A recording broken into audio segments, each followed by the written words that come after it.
El libro de Job. Es un libro muy profundo y único en la Biblia por muchas razones. La historia está ambientada en una tierra muy recóndita que está muy lejos de Israel, Uz. El personaje principal, Job, ni siquiera es israelita, y el autor, que es anónimo, ni siquiera coloca la historia en algún momento claro de la historia antigua. Sin embargo, todo esto parece intencional.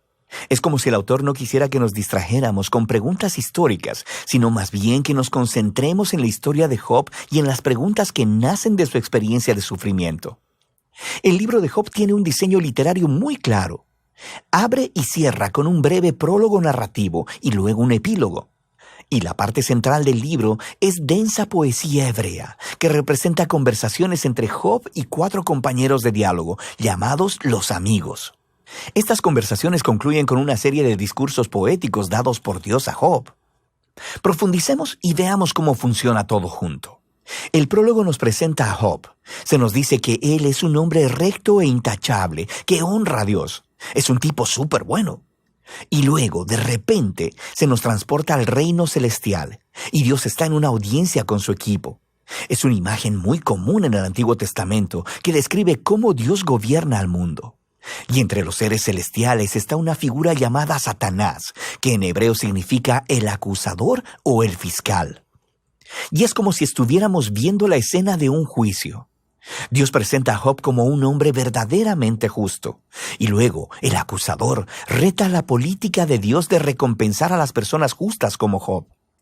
Él dice, la única razón por la que Job te obedece es porque lo bendices con prosperidad. Deja que Job sufra y entonces veremos qué tan justo es en realidad. Y luego, Dios accede a permitir que el acusador cause sufrimiento sobre Job. Ahora, en este momento de la historia es cuando la mayoría de nosotros nos preguntamos, ¿qué? ¿Por qué Dios hizo eso? Y luego, asumimos que este libro responderá a esa pregunta, ¿por qué Dios permite que las personas buenas sufran? Pero sigues leyendo y el libro no responde esa pregunta. Nada en el libro responde jamás esa pregunta. El prólogo está preparando las verdaderas preguntas que este libro quiere abordar. Preguntas acerca de la justicia de Dios y acerca de si Dios gobierna el mundo de acuerdo al principio estricto de la justicia. Y las respuestas a esas preguntas llegan conforme vas leyendo hasta el final del libro, no en el principio. La razón final del sufrimiento de Job jamás se revela. Así que el prólogo concluye con el sufriente y aturdido Job, quien es reprendido por su esposa y abordado por 3 amigos que intentarán proveerle sabiduría y consejo. Sus nombres son Elifaz el Temanita, Bildad el Suaita y Zofar el Namatita. Al igual que Job, ninguno de ellos es israelita y representan lo mejor del pensamiento del antiguo cercano oriente acerca de Dios, el sufrimiento y la condición humana. Y esto nos lleva a la parte principal del libro. Primero habla Job, y así es como funciona esta sección del libro. Primero hablará Job y después le seguirá la respuesta de un amigo. Luego Job le responderá a ese amigo. Luego otro amigo responderá la respuesta de Job. Y así de un lado a otro durante 3 ciclos. Y todo este debate se enfoca en 3 preguntas. ¿Es Dios verdaderamente justo en su carácter? ¿Gobierna Dios el universo en el principio estricto de justicia? Y si es así, ¿cómo se explica entonces el sufrimiento de Job? Y como veremos, Job y los amigos están hablando desde una enorme suposición acerca de cómo la justicia de Dios debe verse en el mundo, que cada cosa que suceda en el universo debe operar de acuerdo al principio estricto de justicia.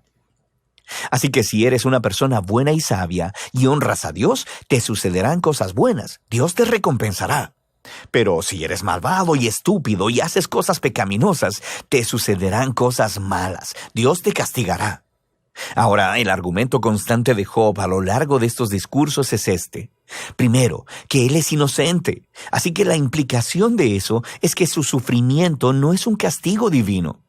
Sabemos por el prólogo que ambas cosas son verdad. Recuerda, Dios mismo dijo que Job era recto e intachable, así que Job concluye su argumento acusando a Dios.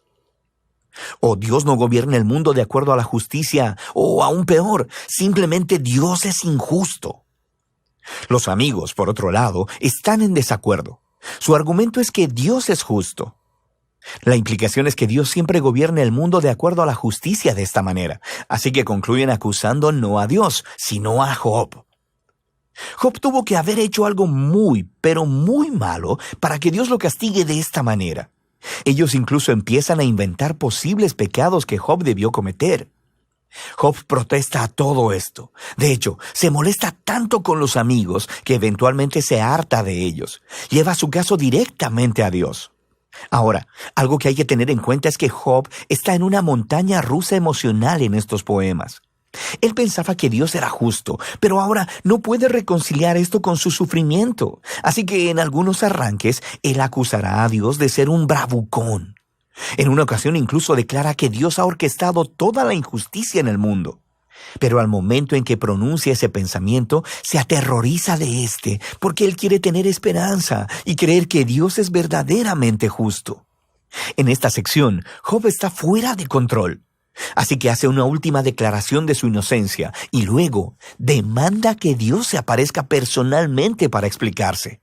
Es en este punto que se aparece un amigo sorpresa, Eliú el Busita.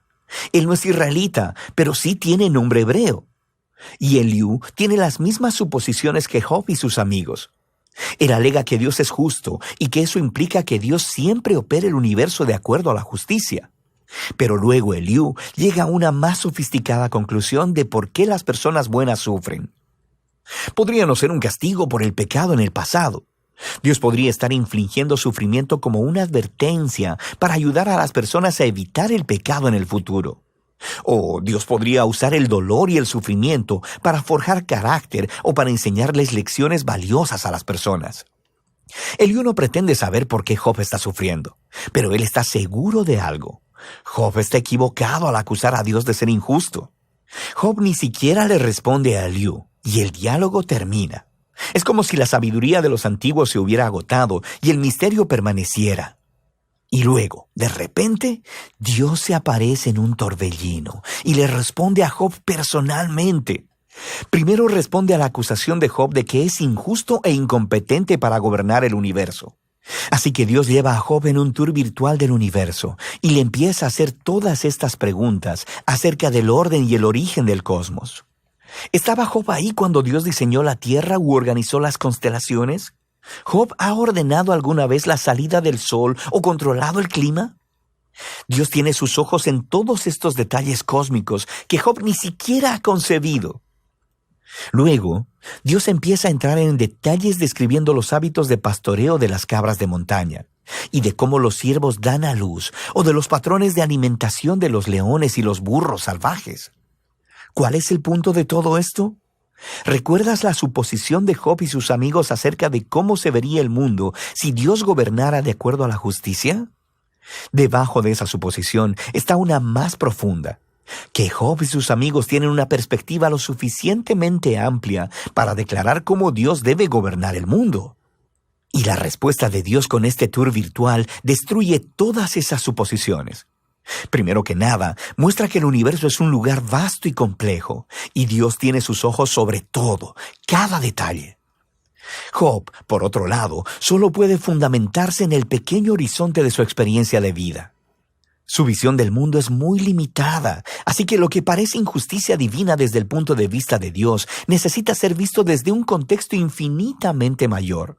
Job simplemente no está en la posición para hacer una acusación tan grande acerca de Dios.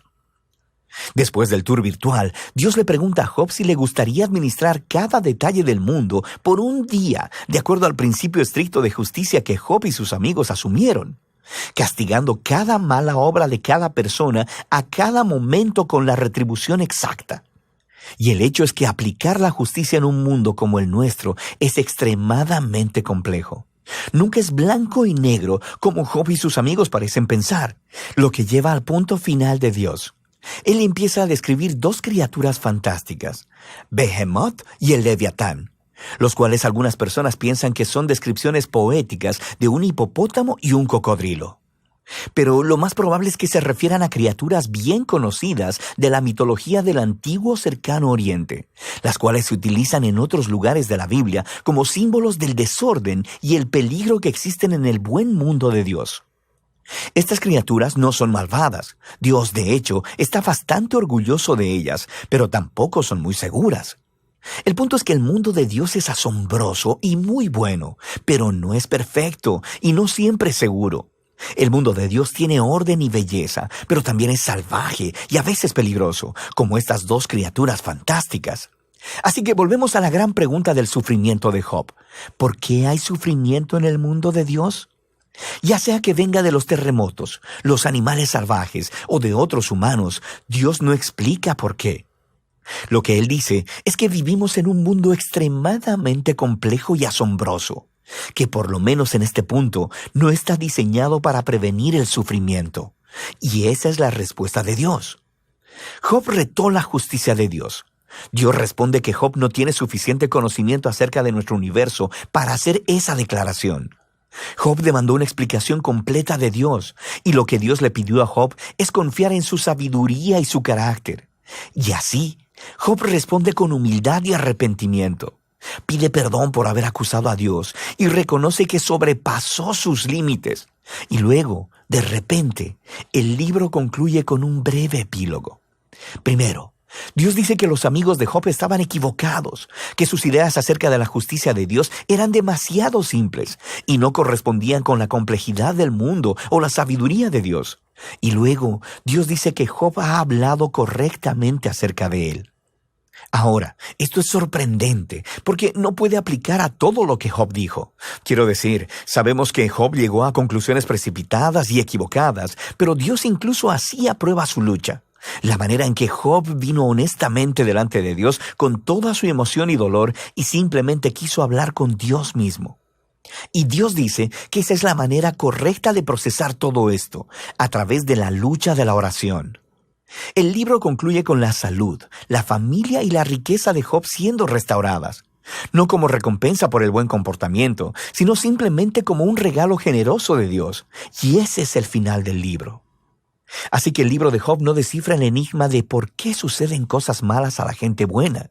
Más bien, nos invita a confiar en la sabiduría de Dios cuando nos encontramos con el sufrimiento, en lugar de tratar de comprender las razones. Cuando buscamos razones, tendemos a ya sea simplificar a Dios, como los amigos o como Job, y a acusar a Dios basados en la experiencia limitada.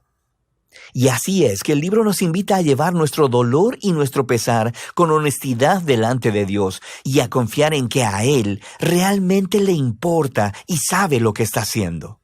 Y de eso trata el libro de Job.